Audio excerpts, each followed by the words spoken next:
Now, do you want to know more about Donald Trump this Wednesday morning here on The Breakfast Show on Sky News? OK, I'll tell you. He's committed fraud for years while building the property empire that catapulted him to fame, according to a judge.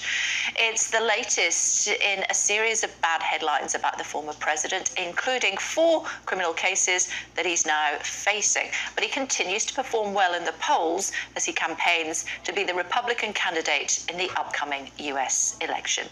Yesterday on the programme, Lord Archer said negative press is working in President Trump's favour.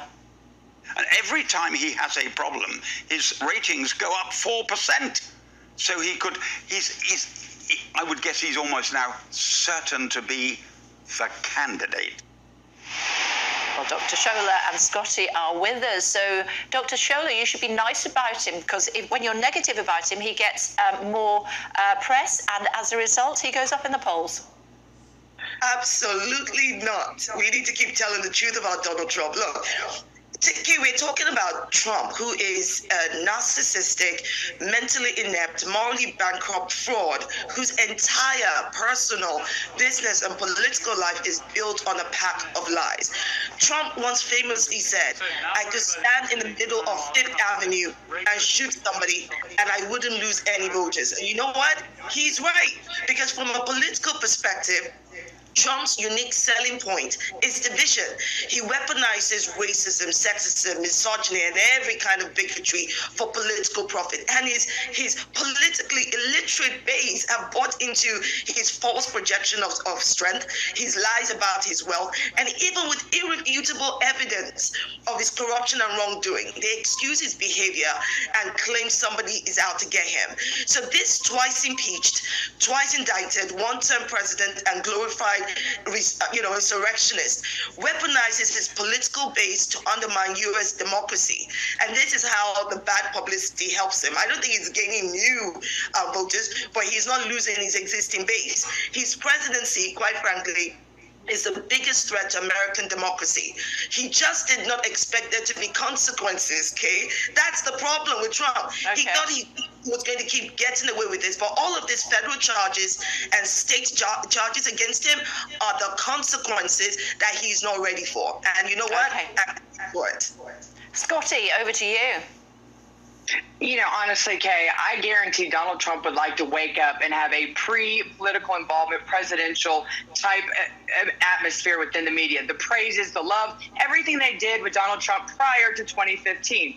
But starting in 2015, Donald Trump realized that he was going to be the target of everything. And so what he successfully has sold, the narrative he has created, is that he is taking the hits for you, the American people. And every time that they are coming after him, they are the bad guys. Every story needs a villain. Every story needs a superhero. And Donald Trump has been extremely successful since 2015 in showing, telling, and now convincing the American people that he is the superhero, and everybody that continuously goes up against him is the villain. But Shola actually proved the point as to why Donald Trump continues to rise in the polls.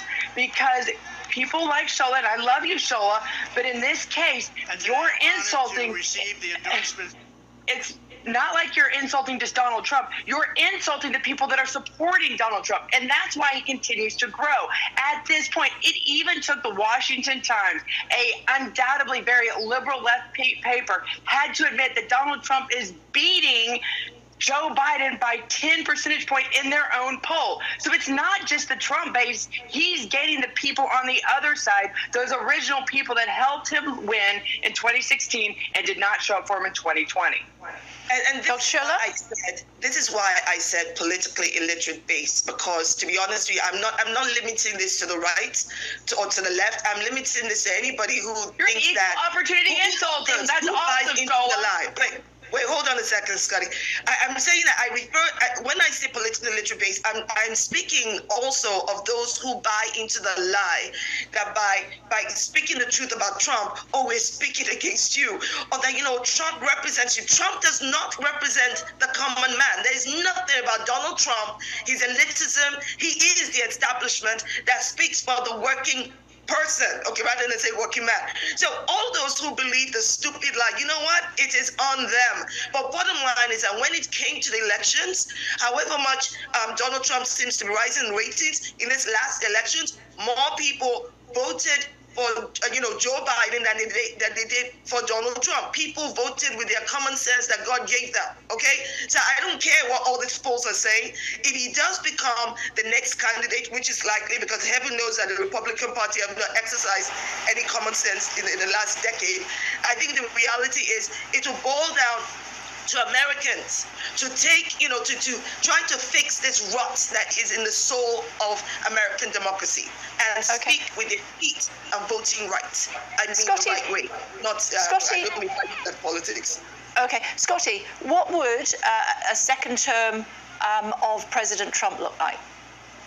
Well, that's what's very interesting about this, because after the last 2 years, 4 years, and all of not only things like the Russian hoax, collusion hoax that was proven to be false, but this continued targeting of Donald Trump with the DOJ, with the different investigations, with the different states' attorney general, I can promise you the first thing he is going to do, which is what he should have done in 2016, is he's going to go in and he's going to clean house as much as the Republicans in Congress will let him do. They're going to clean out all of the bureaucracies that have just built up over decades in Washington, D.C., because he's realized that he has been a target of it. And that's exactly going to be the mandate that the American people on both sides of the aisle are going to send. They are tired of the targeting, where we're spending more money targeting American citizens, and we're actually supporting the criminals in this country rather than supporting the legal citizens. And unlike Shola, I'm not going to insult those that would vote for Joe Biden. I would never, ever insult them, because at least they're getting out and voting. I'm actually going to say,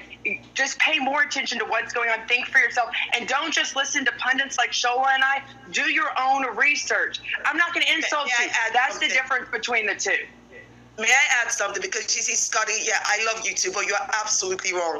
How can you possibly know what Trump is going to do in his second term when he spent his entire campaign being charged, being in court, talking absolute nonsense, from windfalls, windmills, coming up with all kinds of stupid conspiracies, being charged and being found liable for sexual assault. This guy has not stated. What has Biden done? What policies has Biden actually done? Presidency might look like. But what we do know, Scotty, what we do know is this.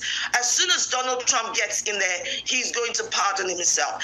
As soon as Donald Trump gets in there, the very systems and the offices you say he's going to wipe clean, you have to understand that he's going to cement it and solidify it to protect him. Because that's all he does. He only thinks about himself. I mean, look at all the people that have gone to prison. This is very interesting coming for January 6th. He's done nothing for them. Who's been getting dismissed in every court, who has Joe Biden himself. I mean, it's very interesting right now. See, you could have made that argument, Shola, a few months ago, but now there's actually an active impeachment investigation, an inquiry into Joe Biden. So I'd be very careful considering that impeachment term on Donald Trump, when Joe Biden's now found himself in the middle of it. Stop deflecting, stop distracting. We're talking about Donald Trump.